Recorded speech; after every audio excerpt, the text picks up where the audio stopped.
Ty, you're gonna call me out already, but I did try to drink that candle. Yeah, he did. It was amazing. And I thought it was our drink. Was I wrong? You were not wrong. I think that's actually what we should probably talk about first when we banter.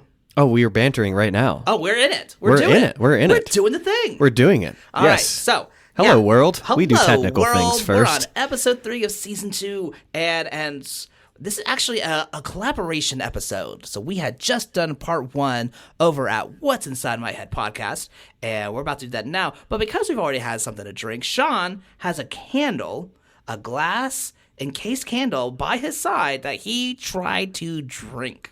I thought that, because I was making eye contact with you. I'm an eye contact person. And it's important. Like, people don't make eye contact. Either they're like yawning or they're looking at their MySpaces and they're not making eye contact. That's bad, Ty. So I decided I would make eye contact with you while I drank my whiskey, which happened to be a fucking candle. Not lit, thankfully, so we did not have to deal with wax poisoning. While the candle is not lit, we are, and we're very excited about today's episode here on... My kitty's now fast asleep, I can pour myself a glass. But too many shows on Netflix are trash, it makes me wanna pass. I can't figure out what to watch, what am I supposed to do? Let's get drunk and rewatch cartoons when we were little dudes. Whiskeylodeon. All right, guys, we are back, and we have a very special guest. Like I said, this is a collaboration episode, so we have the host of What's Inside My Head podcast with Julian Hester. Julian, buddy, how you been? I mean, I'm not drinking candles yet, but I'm doing pretty good. You'll get there. You'll get there. It takes time. It really takes practice. Time. Yeah, you don't want to just jump right into the candle. You gotta know people who have done it. You want to hear their stories through their candelabra. I guess through the candelabra, and eventually you'll get into it. I promise you. Get your wick wet, is what you're saying. You will dip your wick, and your wick will be moist. Yes. Oh shit, man! It's so good to have you here. Yeah, I feel like we just did this, man. We just did this. Yes. Yeah. And if you've already listened to it, if you haven't, listen to us first. But either way, go to What's Inside My Head podcast and listen to the episode where we covered Hey Arnold, Pigeon Man. And today we're going to be covering Arnold's Christmas. Before we get there, we're going to introduce the drink that we got today. Because we're covering Hey Arnold, we are honoring Miriam Pataki, and we have a smoothie. And of course, this smoothie is a Peachy Bluebins boozy smoothie. So we got peaches, we got bluebins, which you'll know as Sean calls blueberries. I can't help it. All berries end with bin, so it's bluebins or strubins. Bluebins, strubins, and black raspberries. Julian, do you have any weird words for things that you just kind of switch up from time to time? I don't switch up, but I do get made fun of. I mean, you guys are in the South, so you guys might say it the same way, but tomatoes and potatoes, I put an A at the end of all of them. So I get made fun of quite a bit for that one, but that's about it. And you're not the only person I've ever heard say bluebins, man. I got some people that say whenever we do blueberry jam at work, it's bloobs or bluebins. So you have bluebin friends? Yeah.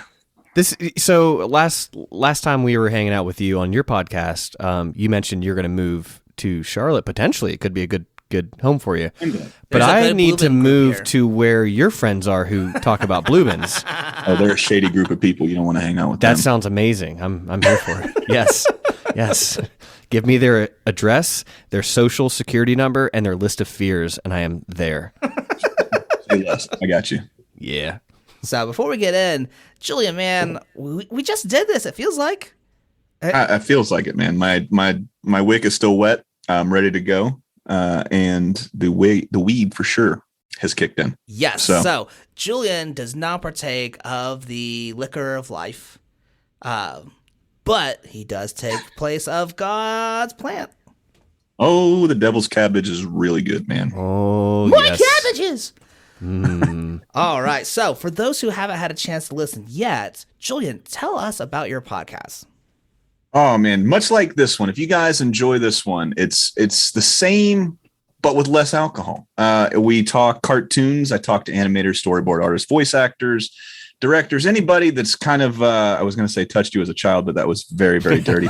Anybody that's had an impact on you from your childhood, cartoons, comic books, anything really from, 80s, 90s, 70s, 60s, even today. I love delving deep and just getting to see where people come from and how they put their life experiences into the work we grew up as kids. So.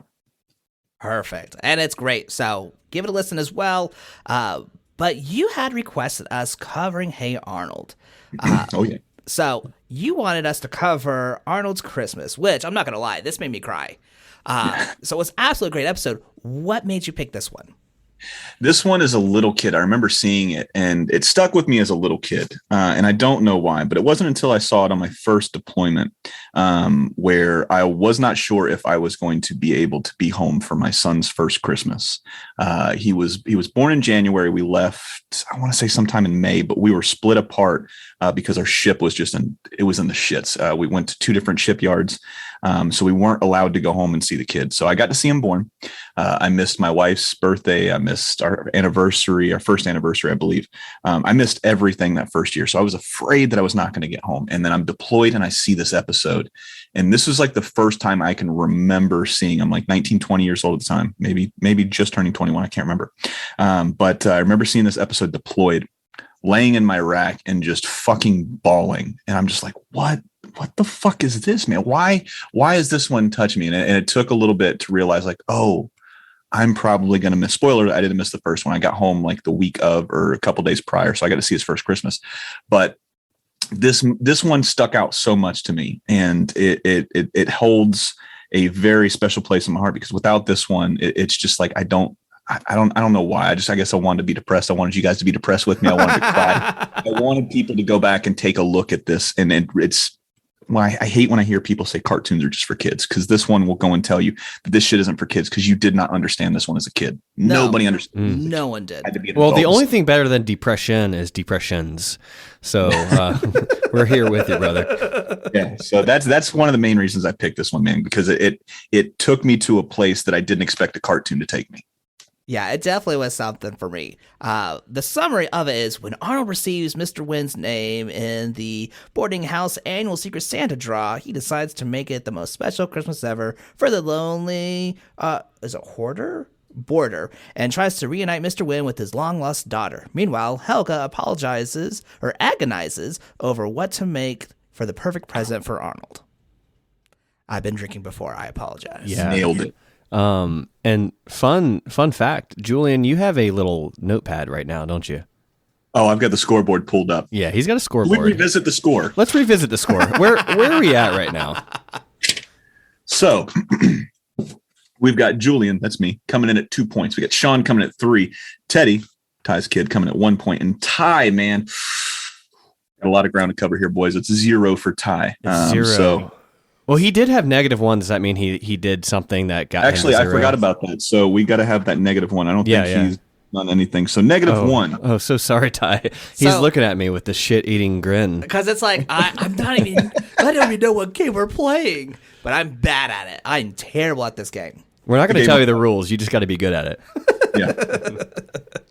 But Sean said he's horrible at explaining, so I'm pretty sure it's not going to go over well. This is true. That's fine. Facts. That's fine. Yeah. But Hey Arnold, created by Craig Bartlett, also produced by Craig Bartlett, Joe Anselbahir, and Steve Vixton. There we go. This episode was actually written by Steve Vixton, and this one hit home for me. Apparently, he, as well as Joe Purdy, were known for writing like the edgier episodes of Hey Arnold.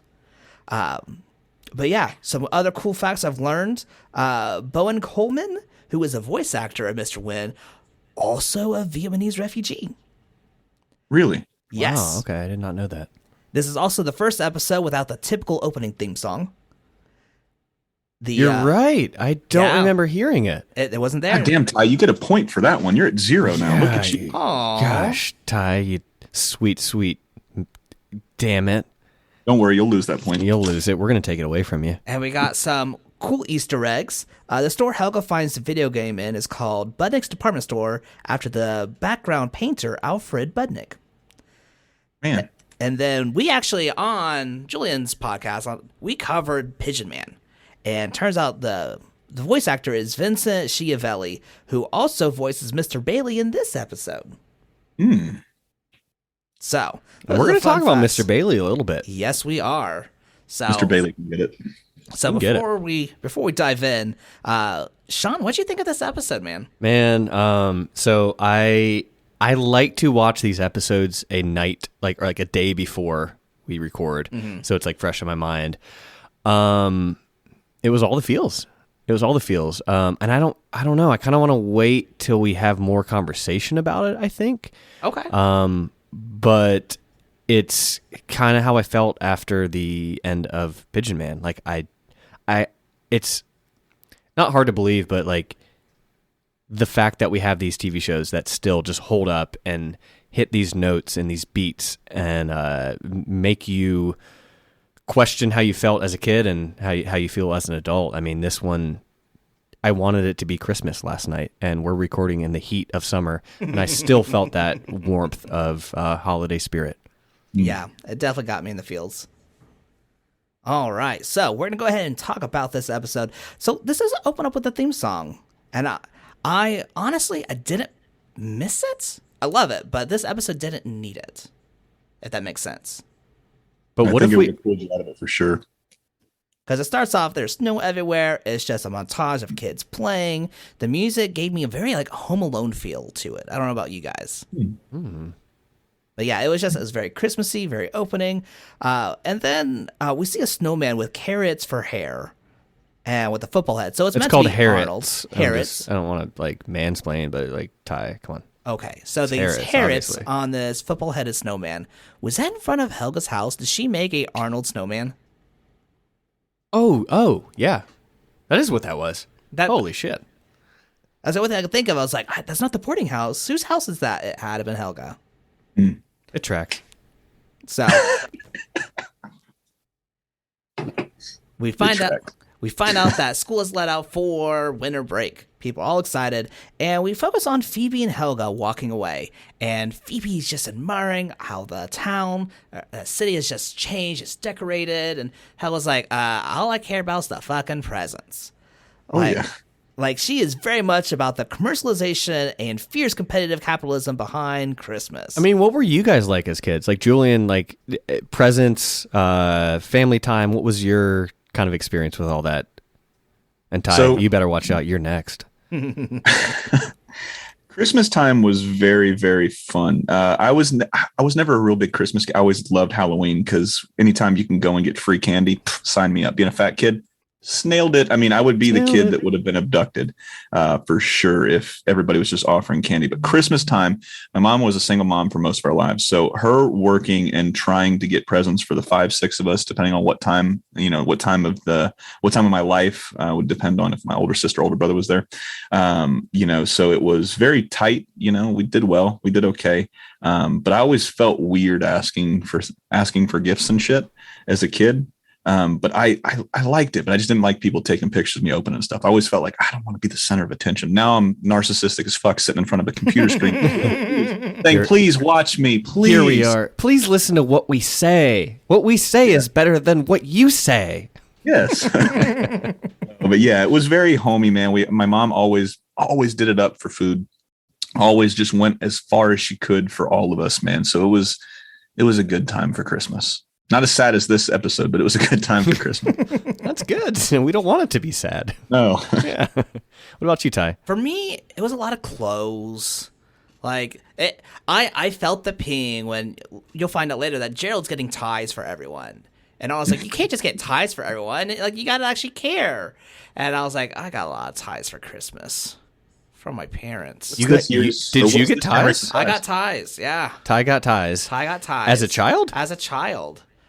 Except I didn't know how to tie a tie. Wait. You grew up Mormon. Ties. I did grow up Mormon, so that's why. Okay, so this is why. Yes. This is why, Ty, that you grew up Mormon with the ties for Christmas time.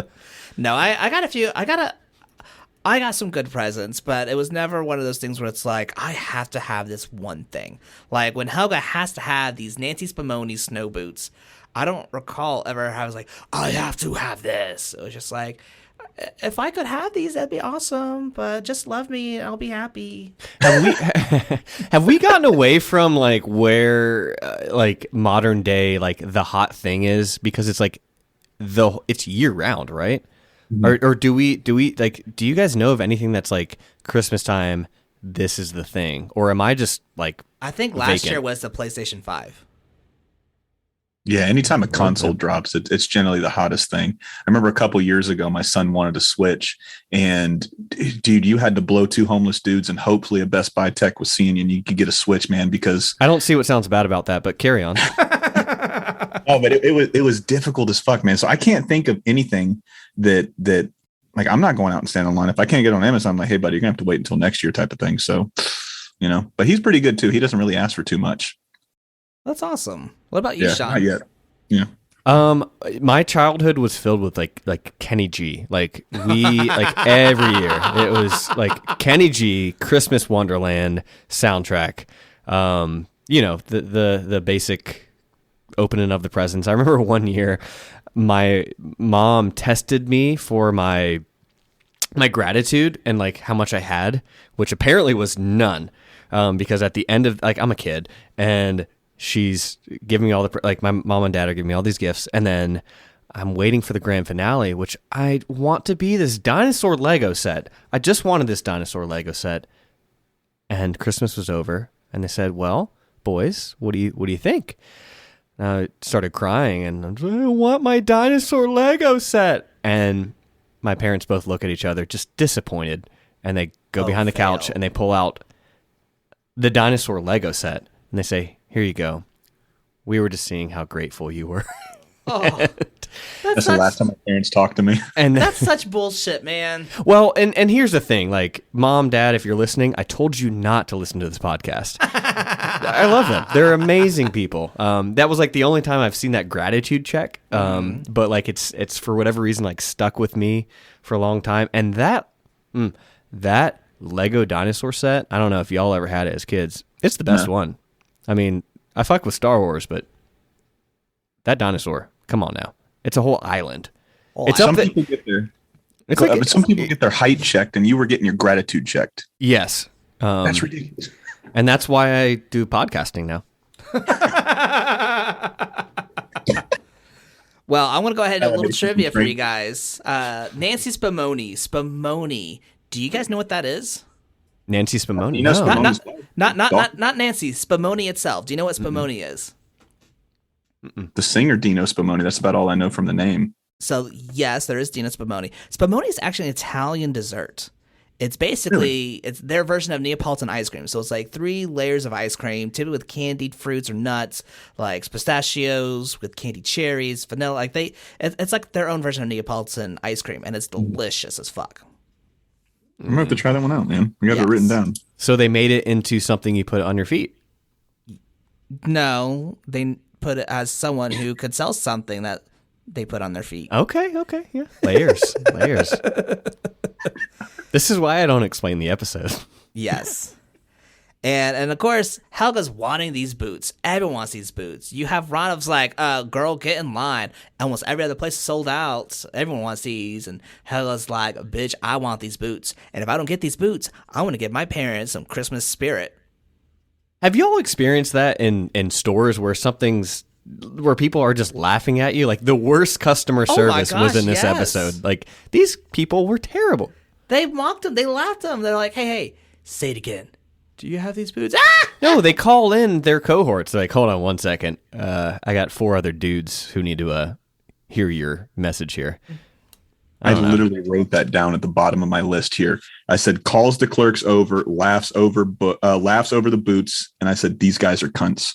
I literally wrote that. Yes, I literally wrote that down because I paused and I was like, I would have punched these people. I literally would have hit them in the face. Super cunt. I think that's one word, or it's hyphenated. I don't know if it's a compound word. I'm not sure. Listeners, if you're out there, let us know. Let us know. In the super cunt, how have you not sponsored us by now? Oh, man. But we actually jumped ahead because that doesn't happen until Arnold, but we're talking about Helga. And so we cut from Helga to Arnold Gerald, who just went Christmas shopping. And Gerald got all these ties. He was like, what'd you get your dad? A tie. Your mom, a tie. Your baby sister, a tie. What is she going to use a tie for? For formal occasions. And that's when Arnold's like, dude, you can't get everyone a tie. You got to think about their needs and make it special. And he goes, okay, so I'll give the tie to my grandpa, and then I'll get her a toy. Like that was the extent. And then Gerald's like, oh, I got to go back to the store. Why? I got to return your gift. He got Arnold a tie. Well, of course he did. Yeah. If someone got me a tie, I wouldn't be upset. If you found out they gave everyone a tie? No, I wouldn't care about that. I don't wear ties that much anymore. I don't know. Like, Julian, what about you? Do you wear ties anymore? I'm a bow tie guy. You're a bow tie guy.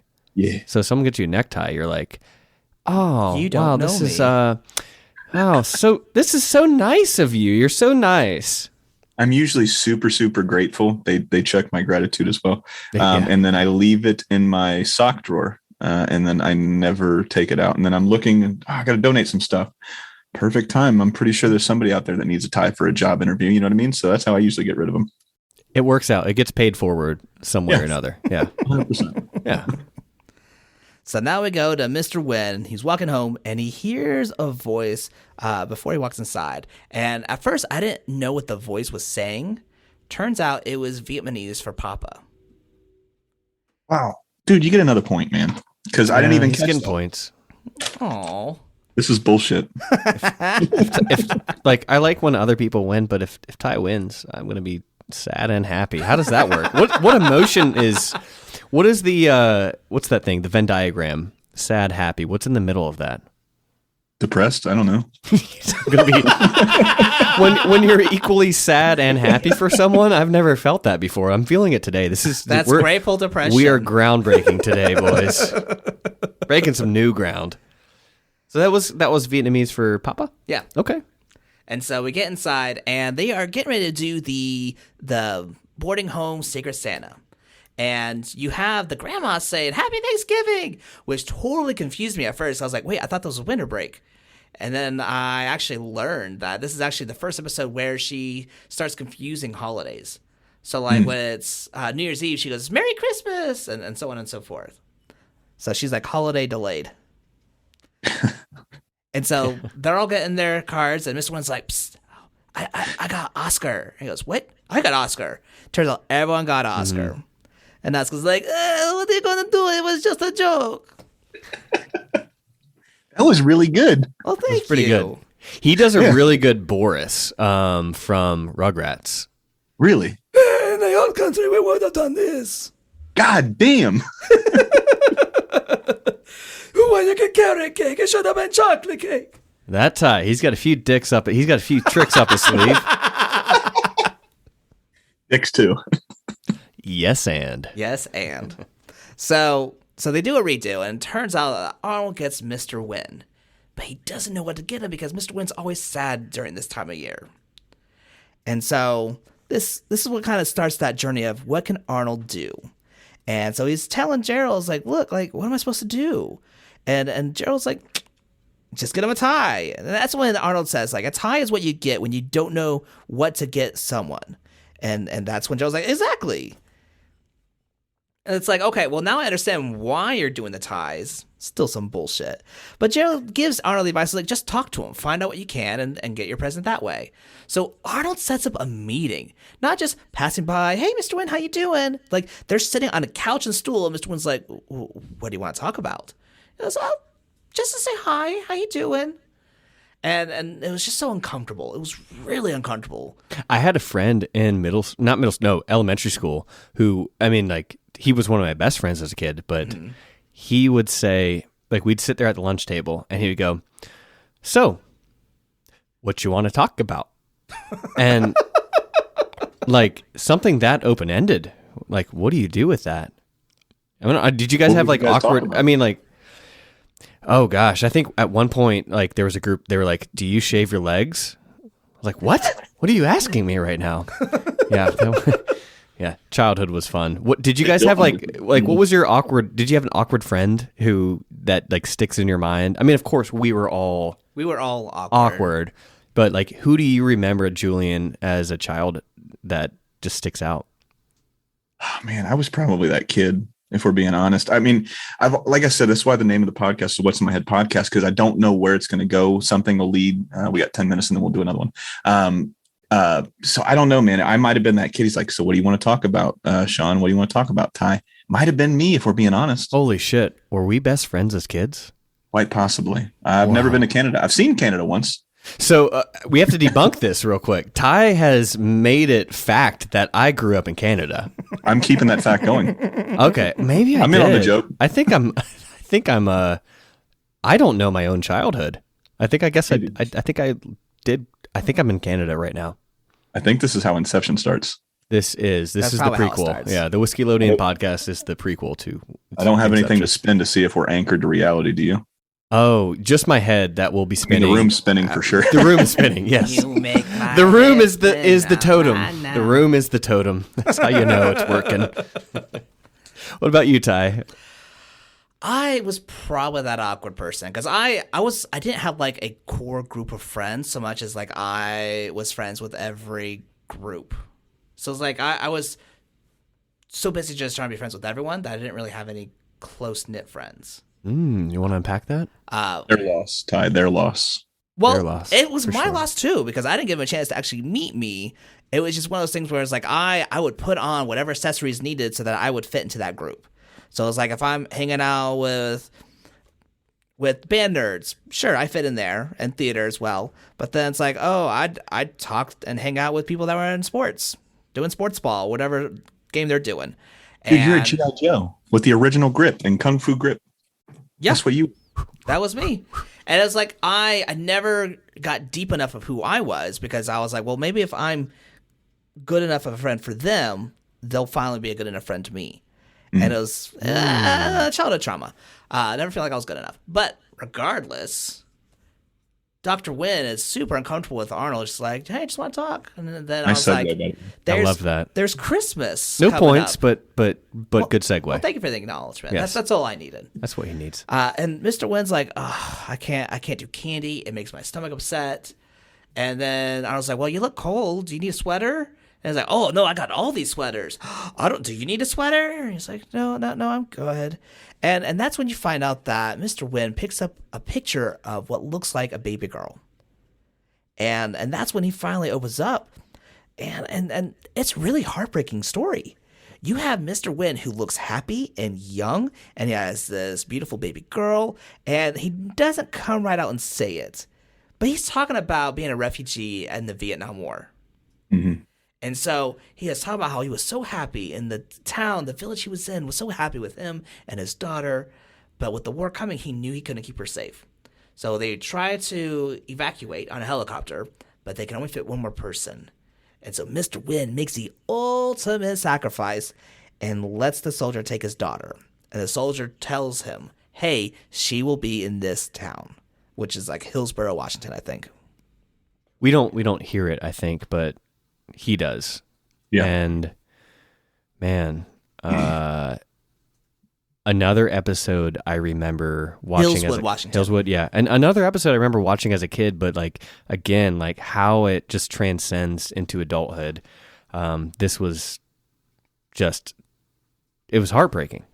Yes. Yeah. That scene with him holding her above his head, you don't see any. There's two scenes, like I've got goosebumps right now. There's two scenes that I specifically pick out, that being one of them. And then him sitting in his house, his hut, and then it's just Vietnam being played. You got the helicopters, the tanks, the convoy coming in, and it's this blue, this dark blue, this light blue, this red, and it's just all of the range of emotions that he's going through from sadness to depression. He knows he's going to have to leave. He has to get out of there because he has to protect this baby, right? And then that final, I'm gonna try to do this without fucking crying because that scene alone gets me every single time.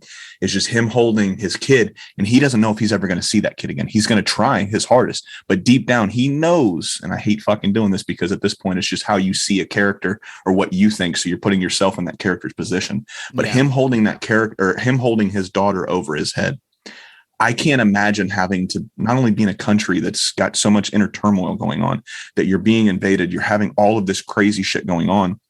And the one thing that you can do in hopes to have your kid to have a better life is to literally hand hand her to somebody else. It was fucking beautiful. It was sad. It was depressing. It was all of that shit wrapped in one. And I had to pause it and take a break from that episode for a little bit because it was fucking heavy, man. Yeah, this was probably one of the first times growing up that I saw the Vietnam War shown in an aspect that was not focusing on how white people were affected. Mm-hmm. And it was gut wrenching, but that gives Arnold what he needs. He's like, oh, I now know. To come back. So Mr. Wynn's saying that he got here as soon as he could, but it had been 20 years. Yeah. Until he was able to make it to America. And he's been living here and trying to find her. And that's why every Christmas it's so heartbreaking for him. And that's when Arnold's like, ooh, I know exactly what I'm going to do for Christmas. This pompous asshole is like, oh, I want to fix your life for Christmas. Merry Christmas, bitch. Like, you are trying to miracle present someone. That you went sweet to dark real quick. What can you give someone who gave you a miracle? There's nothing wrong with sweet and dark. I mean, fuck that guy, Arnold. Fuck that guy. He was so hopeful. He was wanting to overshadow any other presents. He was, I want to do this for him, and he will never forget me. Fuck his daughter. He'll never forget me. Yeah, this is a me thing. Well, before we go to those adventures, we got to take a quick break from our sponsor. Hey, fine Whiskeylodeon folks, this is Julian, the host of the What's in My Head podcast, a podcast where I chat animation, pop culture with some of the industry's biggest names. I've had guests like Craig McCracken, the creator of Powerpuff Girls and Foster's Home for Imaginary Kids, Jorge Gutierrez, the creator of El Tigre and the Book of Life, Rob Paulson, this generation's Mel Blanc, Billy West, Doug Funny, and Fry from Futurama, all three of the voice actors for Ed, Edd and Eddy, Cartoon Network's longest running show, at least for now, and so many more amazing folks. So check us out on Apple Podcasts, Spotify, YouTube, and wherever you get your podcasts. You can also follow us on all social media platforms to see who we've got coming up next and to submit a fan question or two. And that's at In My Head Pod. So sit back, spark a joint, and follow me as I bring you a piece of your childhood each and every week. And now back to the show.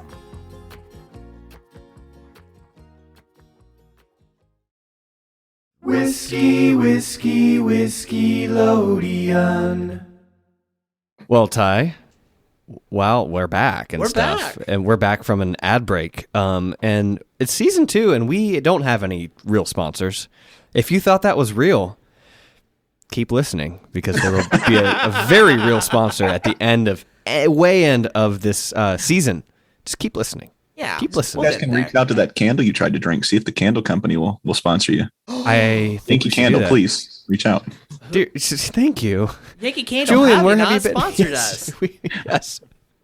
Sandalwoodandmusk.com. Where the fuck are you? Soy-based bitch. I'm a mahogany kind of guy myself, if we're being honest. Tutti Frutti's pretty good too. Okay, we'll do a little candle share, I think. Yeah. Listener, if you want to see us do a candle share here on Whiskeylodeon. If you want us to Hashtag pair dicks out whiskey for and wicks out. candles. Dicks out for wicks out. There is no better hashtag. Oh, man. Well, when we get back, Arnold now has his mission for Christmas. He's literally got just a day until it's Christmas Day, and he's trying to make this all happen. He spends all morning figuring out, calling all the federal buildings, trying to find the one he has to go to, and he has to go to the Federal Office of Information. I didn't even know that was a real building. And Yeah, I it's had some not. questions about it. Like, is this it? Like, ignorant Sean speaking. Is this how you would search for a person back in the 80s, 90s, I guess, or? You mean before social media? Yeah, I mean, the first thing I thought of was, I didn't see one phone book at all. I didn't see one break out. And it kind of threw your whole Pigeon Man theory that we talked about last episode into kind of like, I wonder if he did it. Because if he's on the phone all day, he could have called Gerald. He didn't have to send that pigeon. He worked that pigeon to death almost. Dick. Damn. He had 3 pigeons. He had Chester, Lester, and Fester. Cartoonified. Yeah, Chester was just going. Chester's a goer. He's not a shower. But he has a big dick, so it works out for him. Good He's for got you, big Chester. pigeon dick energy. Big pigeon dick energy. Please, big pigeon dick honor set. Or God, I'm slurring and I'm not even drinking. I was trying to get. It's honor. It is honorable, though. Yeah. You're right. So they go into this federal building. No one's checking them. Apparently, there's actually an office party going on. So they're all drinking and having the time of their lives. And they walk past and they find the office of Mr. Bailey. And Mr. Bailey, who is also voiced by Vincent Schiavelli, he is just like, why are you here? You don't need to be here. And Gerald's like, well, I'm going to go ahead and close the door. And they share their story of how they're trying to find this daughter who's been separated from her dad for over 20 years. And he goes, yeah, I don't care. Go to the party and have some eggnog. Like, who has a holiday party and is like, hey, you 9-year-olds who just trespassed, go join the party, drink some eggnog, which is probably spiked. Who drinks eggnog to begin with? I don't like it. Maybe you guys. It's the pineapple on pizza of holiday time. Yeah. It's got viscosity to it for sure. It looks like. Yeah, it's like cum got dipped in watercolor. And then sprinkled with cinnamon. Yeah, it's maybe a little nutmeg if you want to hit them with a razzle dazzle. It's called testicle mag, but we'll call it duck a duck. It's berry meg. Oh man! So as they're trying to leave, Mr. Bailey gets a call from his wife, who is just berating him. This guy doesn't seem like he has much going on in his life. He's dead. Like, literally, it is Christmas Eve, and I think he began the incel movement. Maybe. Except the incels don't have movement, so I don't even... Can we call it that? The incel... He began the incel stalemate. You can't call it mate, though. Because they don't have a mate. Man. Oh, man. That's a conundrum. We'll have to figure that one out. You can't call it cunt conundrum, because they're not getting any of that either. We'll come back to this. Stick around to the end of the season, the way end, for our new sponsor and stuff. Incels for incel jokes. But yeah, so they overhear Mr. Bailey. It's like, I'll get the shopping done. I'm just slammed at work. I'm sorry. It is Christmas Eve, and this motherfucker hasn't done Christmas shopping. What a dick. And so Arnold's like, hey, if we do the Christmas shopping for you, will you search this person for us? And he's like, I'm just going to give $300 to some 9-year-olds? That's dumb. And he goes, is it though? Is it as dumb as not shopping before Christmas Eve? And he goes, good point. And so they do the deal. It's adults being the weirdest decision makers of all Nickelodeon. Yes. Like, all of adults are just like, you love the kids, and then the adults are just goddamn stupid sometimes. Yeah. Do you know how much $300 gets you in 1996 in today's money? A house. lot. This is the fun fact. No, not too much. Not too much more than 300. So this was like, as soon as I saw this, I had to pause. There's 2 pause breaks in between this episode. And I don't know, maybe, was this the longest episode they had done to this point? Maybe you can answer that one before I give you the fact, because usually it was 15 to 20 minutes split between, it was 24 minutes. Yeah, 24 minutes split. So it was about 12 minutes each. Yeah. I think this was the first one that was actually just a full on, just like the whole episode. Yeah. But in today's money, $300 will get you $558.88. Now, for the hottest item back then, those boots and all that shit he got, I need to find out where they live, because they had a shit ton. I can't even go to Aldi's, Walmart, Publix, whatever you got. I can't go there for fucking $300 and get anything more than a carton of eggs and some milk without spending that much money. So whatever fictitious world they live in, I need to be there. Yeah, that sounds about right. Well, luckily you can. Through the vessel of podcasting, we go back in time. We talk about time. Times that were, times that will be, times that are. Time. That's all I got. Time. Spelled T-Y. Time. Oh my goodness, that was like a French rest. Like, give me the time. Time. What time is it? Parsley, sage, rosemary, and time. I'm out of my side piece. This is empty. Oh, okay. Well, how's your smoothie going? I'm about halfway through my second glass. Yeah. Well, we didn't really talk in depth about why we went for smoothies. Okay. So the reason why, just to take this little tangent, is, and hey, Arnold, you have Miriam Pataki, Helga's mom, who is always having smoothies, but is always drunk. Like, if she's stressed, she goes for the smoothie. Yes. Even if she's not stressed, she's like, it's the morning. I need a smoothie. Like, she absolutely is an alcoholic. And so we wanted to make an alcoholic smoothie in honor of Miriam Pataki. What's the name for a wake and bake for alcohol, though? Ooh. Alcoholism, depression. Brew and stew? Or pour, snore no more. Okay. A lot of rhyming. We can do that too, though. Yeah. Yeast and feast. I guess that's where you drink a lot of beer, you wake up, and then you just go to town on breakfast. I thought it was going to go the opposite way, but I'm glad we went that way. Hop and flop. That's where you wake up, you drink a beer, you flop your dick out, you do something with it. So speaking of beer for just a second, I went to the VA one time because I had a kidney stone. Only time I've ever had a kidney stone. It fucking sucked. I went to an old school doctor. She was Russian, right? And I was like, what am I supposed to do? And she was like, well, if you came from the old country, you could probably do the accent a lot better than I can, Ty. But if you came from the old country where she came from in Russia, she was like, we would tell you to get a 6-pack. And I was like, what am I supposed to do with that? She's like, well, you find a 6-pack or a 12-pack, depending on, dealer's choice. And she's like, you find a set of stairs. And I was like, well, I don't like where this is going. And she's like, I don't either. At the bottom of the stairs, you crack one, you chug it, and you walk up the stairs. And I was like, okay, well, what I do? And she's like, well, you carry that 6 or 12-pack with you. When you get at the top of them, crack it, chug it, walk down. And I was like, this sounds like you're fucking with me. And she's like, no, I'm really not. And she was like, by the time you've gone up and down, there's so much carbonation in your body and your body's going like this back and forth that it's going to push the kidney stone out of you. And I was like, so should I do that? And she's like, well, I can't tell you to do that because I would lose my medical license, and we're in America. We're not in Russia. But she's like, try it. And I'm like, no, I'm fine. If you were part of the old country, you would buy a 6-pack. And then you would go to the stairs. I know it's not what it sounds like. You would pop one and chug a beer at the bottom of the stairs, go up the stairs, chug again, and keep repeating until you have finished your 6-pack or 12-pack if you can handle it like a man. And the carbonation will allow you to then just disperse the kidney stone from your penile shafts. It's the penile shaft for me.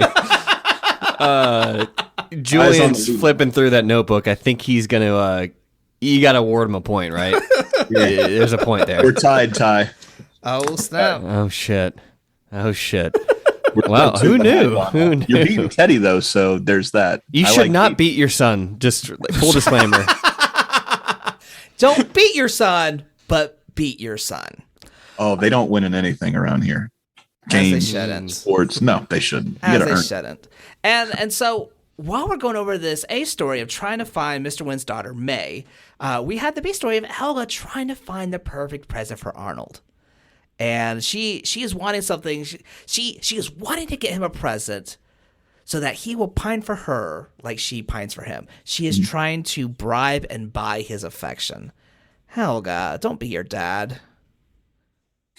She's not being fully her dad because she at least is not using a beeper to communicate through all this. Okay, one. Yes. That's all I got. That's it. That's my point. That was your point.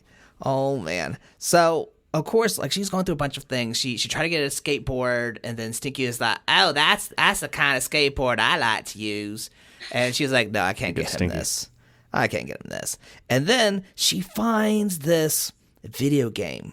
This is the Frozen Tundra Death Warrior 7000. And before I saw that on the side, it said Cyberpunk. And I was like, was Cyberpunk a game before 2099 or whatever it was? 2099? What's the Cyberpunk game? It's like Cyberpunk 2099. It's 2099, I think. Right?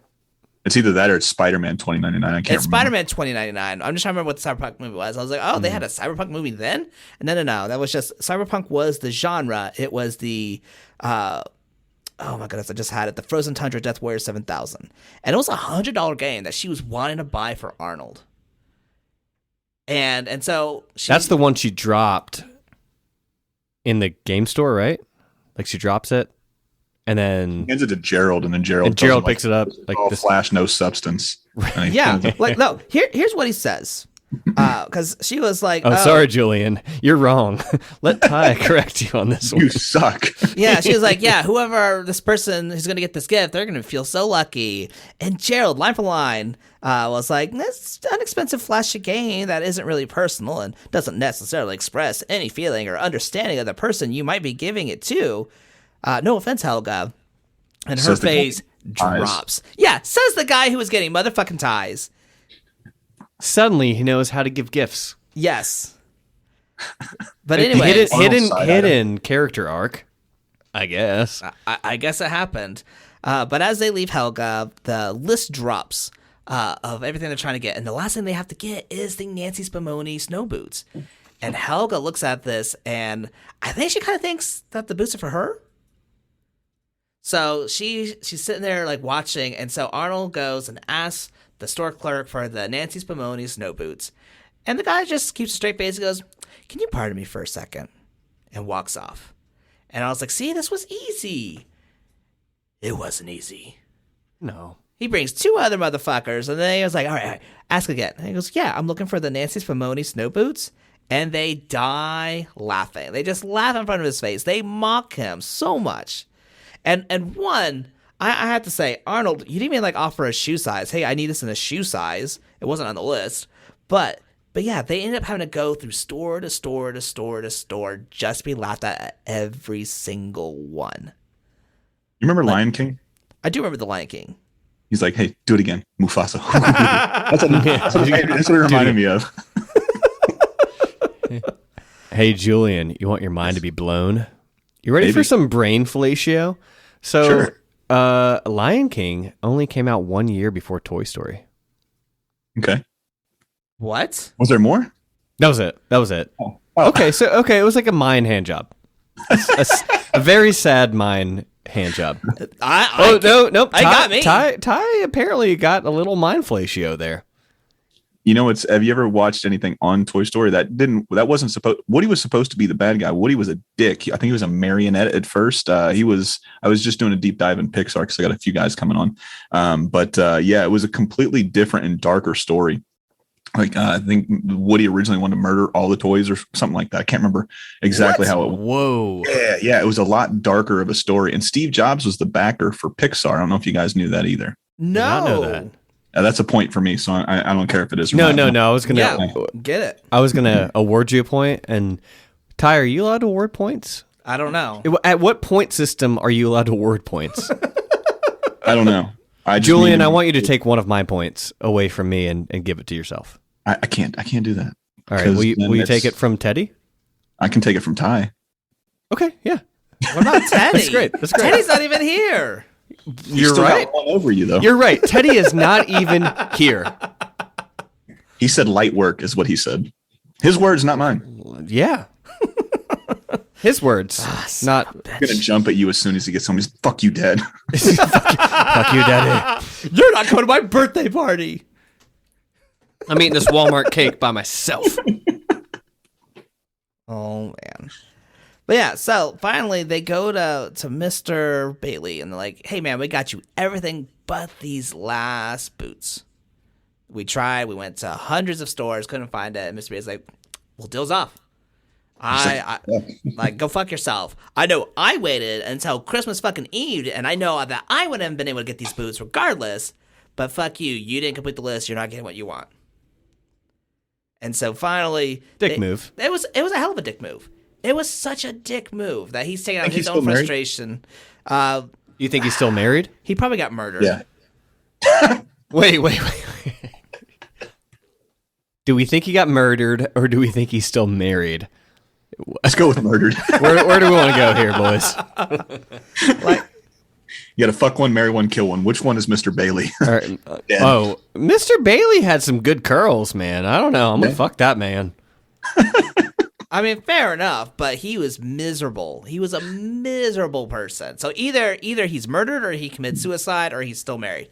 It's one of those. Somehow you made murder, fuck, kill way darker than it already is.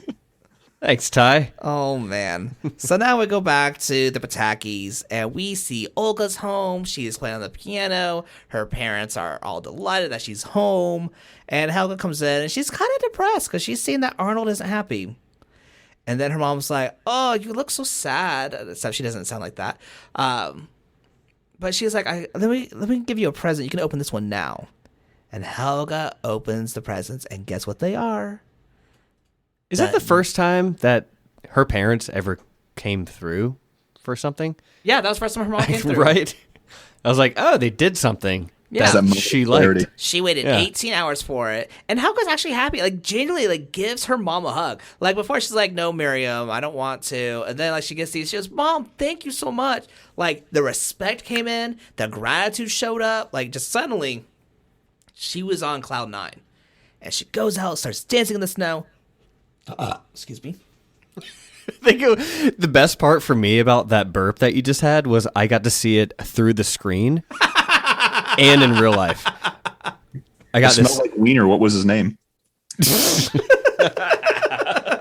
Sean.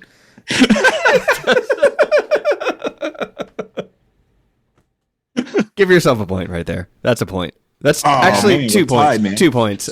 I know I don't have the authority, but I think that's 2 points. Shit. That was a wiener and a screener joke. As good a hair as that is, that's fucking. I'm gonna take your word for it, man. That's for our audio listeners, which is all we have right now. For some reason, I kept a wig on for this whole episode. You can't see it, but you can hear it. Yeah, it's great. And if you can't hear it, just stick around. Feel around for the end of the season, the way end of our series. Like, which could be this year. Feel the curls. We are going to get canceled. Whether by our livers or by people. Liver people. Liver people. How have you not sponsored us by now? Jesus, man, right? But as Helga's dancing, the list pops out and she sees that Arnold needs these Nancy Spumoni shoes. And she has a moral dilemma ahead of her. My favorite line. I wrote that one down. Not another moral dilemma. Yes. And it's like either her happiness versus the one thing that would be perfect gift for Arnold. And we see her run into the Federal Office of Information. Mr. Bailey's coming out. He just locks the door. She goes, wait, no, here are your dumb boots. Open the door. We have a mission. And he goes, bitch, I'm tired. I want to go home. And he says that. Yeah, he does. He calls her a bitch. Calls her a bitch. Straight up. That's why he's going to get murdered. But then, like, Helga berates him about how Christmas is not about looking out for oneself first, but about showing people you really care about them. And most of all, it's about Arnold, whose worldview is at stake. And he'll never believe in a miracle again if you don't help her. Well, she doesn't say that yet, because first he's like, I don't care. Sorry, Julian. Whoa. You stepped forward way too far. I'm only saying that because I do this often, and Ty has to reel it back in. If we go out of order, Julian, it doesn't make sense. There will be bruises. There will be pain. There will be trauma. I don't want that for you. Don't come up here. But yeah, so he's like, I just want to go home. It's Christmas Eve. And so finally she's like, look, you have two choices. You can go home, fine. Or like, you could stay and help me find this person. We'll work all night together. Or you can go home. And this kid with a football head is going to lose his faith in miracles. Mm. And that was the line that got to Mr. Bailey. Like, none of the other stuff, but the fact that a kid's going to not believe in miracles anymore. Oh, he was about to get into his future Uber. Yeah, his future Uber. He said, ready. No, Mr. Lyft, from 20 years from now, I have a change of heart. He doesn't want to be with his kids. That's why he's working late on Christmas Eve. He didn't Christmas shop for his kids, yet he's going to listen to this lady that just shows up and says, hey, if you don't do this, this kid's going to be sad. You're right. I should do this. There's so many bridges that you should be like, stop. You don't like your kids, but you're going to help a kid that you don't know. Come on, man. Keep with because one, he knows his kids aren't grateful, but here's a kid who could be grateful. I'm just going to say Mr. Bailey from Good Burger is way better than this Mr. Bailey. Even though this Mr. Bailey does the right thing. That's all I have. I say things and then like when I stop, I'm like, that's where my I do semicolons. Yeah. Julian, do you even semicolon, bruh? Sometimes. Sometimes? Yeah, sometimes. I got to be in the mood for it, if we're being honest. I'm more of a comma type of dude, maybe some dots right after. I don't know what that's called. Maybe one of the teachers that we asked for with the pronunciation or the capitalization of one of those words earlier in either this episode or last episode. Yeah. Maybe they can write in. So literacy, please sponsor this podcast. Please, literacy. Yeah. Ellipses, if you're listening. Ellipsi, whatever you are. Please get in there. Ty, it's really great being able to see your face from the side and your direct eye contact through Zoom. Like, I know you're looking at show notes right now. Like, how do we keep this podcast? No, I literally went to like, what is ... known as? And Google was like, it's an ellipsis. Oh, okay, well, thank you. Because they're like, what is known as? English examples and context. It's like, that's not what I want. So They came here for Hey Arnold, but they got a literary lesson. You're welcome. You're Yes. welcome. You're welcome. Wow. You're welcome, America. Sean, you get a point. Ooh. Oh, can Ty award points? Do we establish? I mean, only if you can beat one of his points. Nope, he used the cheat code shush. And yes, that is the coupon code. That is the coupon code. Yeah.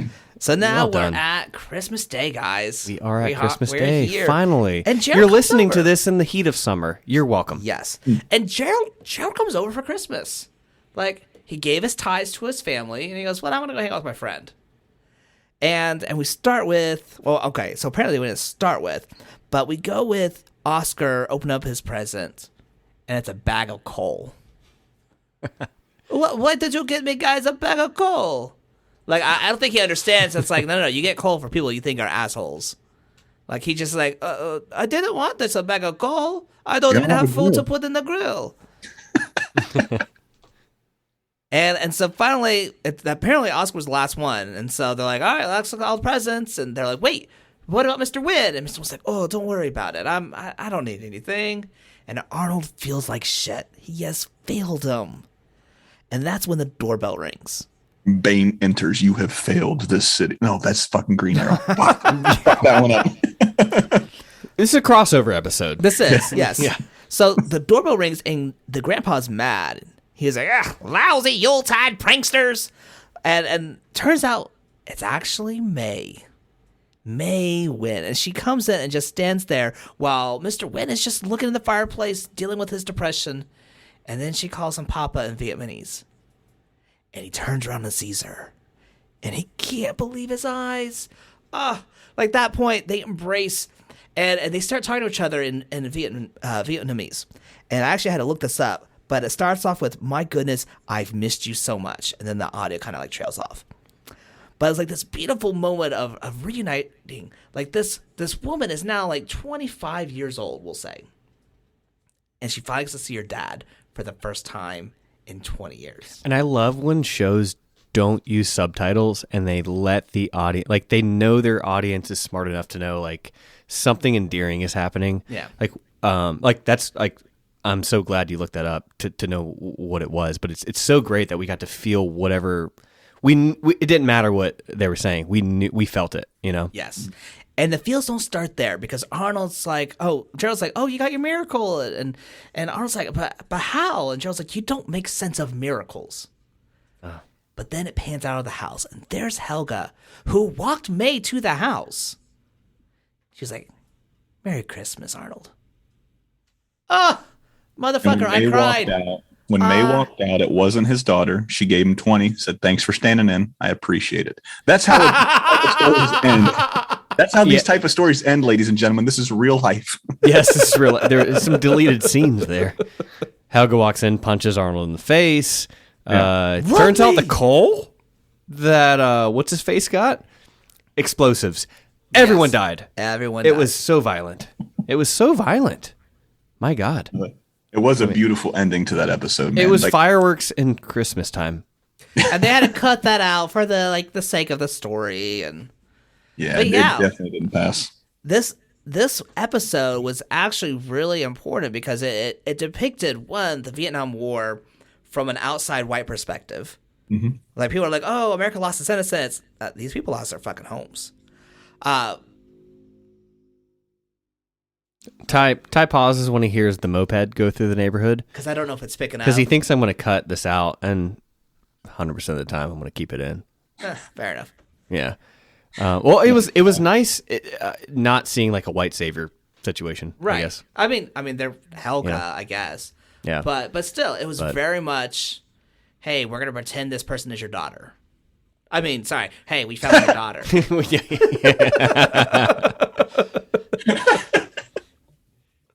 Julian, what did this episode kind of mean to you?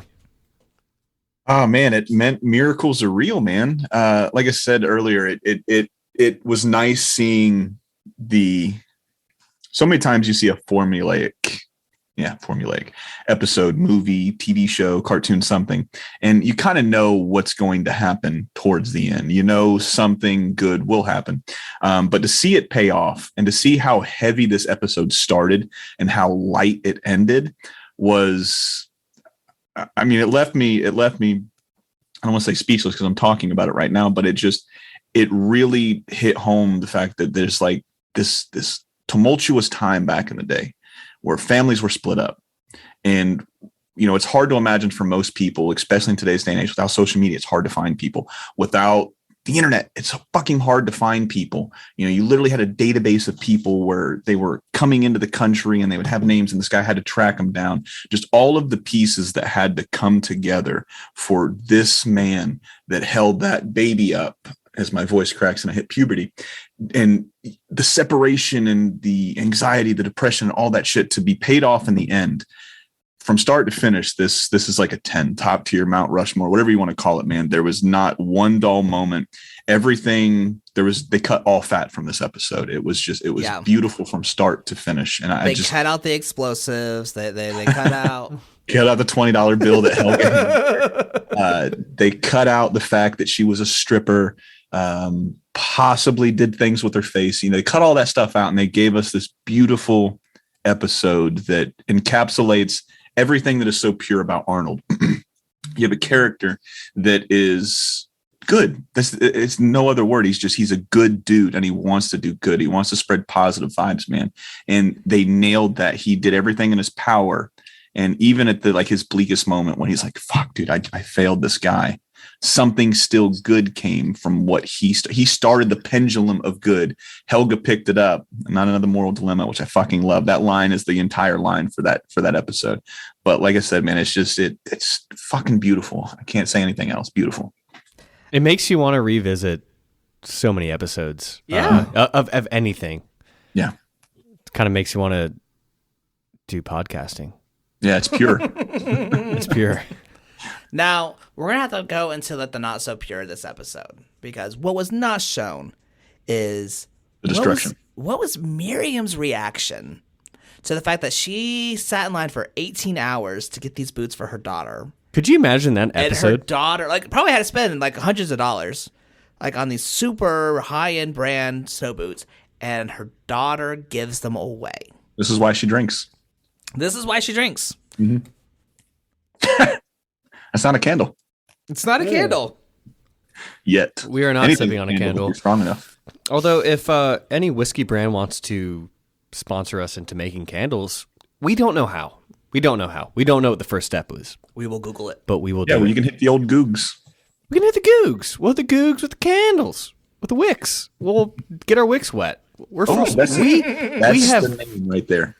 It's full circle dip. Whiskey wicks. Oh, Whiskey wicks, getting our wicks wet. Oh, there you go. Whiskey barrels. You can turn those into wicks because wood wick burning candles are in now. Yes. Fuck, dude. Don't anybody take this as far as the listeners go. Yeah. Listeners, if you're listening right now, stop. Shark Tank, how have you not sponsored us? Shark Tank. Get on in here and then don't. Man, yeah, this episode made me cry, man. Twice. When Mr. Wynn and May are hugging, and then Helga at the end. Fuck, man. Well, for you, was it doing the right thing? It wasn't been the right thing. It was kind of a mix of fulfillment. I think it was really just fulfillment. You have the dad who's finally connected with his daughter. Like, that was his goal. He came to America to find his daughter, and he finally did. So on one end, it's the reuniting and the connection. And then you have Helga, who feels fulfilled. Here's a person who's always had to look out for herself. And she finally did something for someone else and is happy about it. And nobody was looking either. That's what's great about it. Right, she didn't get any credit for it. She did this. And just the fact that she made Arnold happy was enough for her. That's all it took. Beautiful. Far from performative, you know. Yes. It's the perfect Christmas special. It really is. I mean, you got Star Wars Christmas special though. I mean, there's nothing better than that. But yeah. You've got war, you've got hookers, you've got a dude that doesn't like his family, you've got kids with $300. I mean, you've got everything. You have an Italian with a bag of coal. Yes. What more do you want? Russian, isn't he? Close enough. Sean, you nailed it. Did I nail it, or did I go super racist? Racist? I went racist. You're slurring for sure. Here we are on the Whiskeylodeon podcast, where we slur and we also say things we don't know what we're saying. Racist. That's like fascist and racist at the same time. That might be the next shirt. Oscar Kokoschka. No, he's from Russia. Yeah. Wow. Well, I already got canceled like 10 episodes ago, so here we are. At least you're consistent. You have to be consistent in your cancellations. That's what I says. Man. Well, Julian, man, thanks for being on the podcast. This was so much fun. I had a blast, man. I really appreciate it. Like I said when I started this, I really enjoyed you guys' episode, and I'm very happy we did this. Same. It would be awesome to do this again, too. Yeah. If you guys want to do a little part 2 of, what do we call it, weed and whiskey? Yeah, weed and whiskey. No, whiskey and weed, because you guys whiskey and weed. Yeah, whiskey and weed. You guys should go first because it sounds better. I don't know. Weed and whiskey it flows nicer because it's 1 and 2. We'll just switch it up from time to time, you know? Yeah, surprise me. I'm like I said, malleable. But yeah, man, this has been a lot of fun. Are we still recording? Obviously, we're still recording. But I didn't... Yes, and yeah. Okay, so I didn't know if you wanted to cut all this out. But yeah, man, I had a blast with this, man. It's been really fun. Like I said, I really enjoy you guys' show. I think you guys are onto something here. Not only are you getting the alcoholics, you're getting the kids that were growing up with the shit that are now alcoholics because of, depression. So you're winning. You're getting their livers and you're getting their hearts, man. I really enjoyed this. Well, I saw you had a drink. It looked like it was an energy drink. Oh, no, it's I'm an Arnold Palmer kind of guy. Okay, Arnold Palmer. Perfect. So one of the things we do at the very end of the podcast is we do what's called Bottoms Up. So before we do that, Julian, where can people find you in your podcast? Oh, you can find me on YouTube, Apple, Spotify, any place where you can get your podcast at nmyheadpod on all social media platforms. Just search What's in My Head Podcast. And yeah, man, I'm on social media. Not Netflix. Fuck. Not yet. Not Netflix, yet. please sponsor us. Please. But fuck, I don't even know where I was going. Yeah, man. But just search What's in My Head Podcast and you can find us wherever you're at. So all right. Well, with that said, there's nothing else to do but to bottoms up.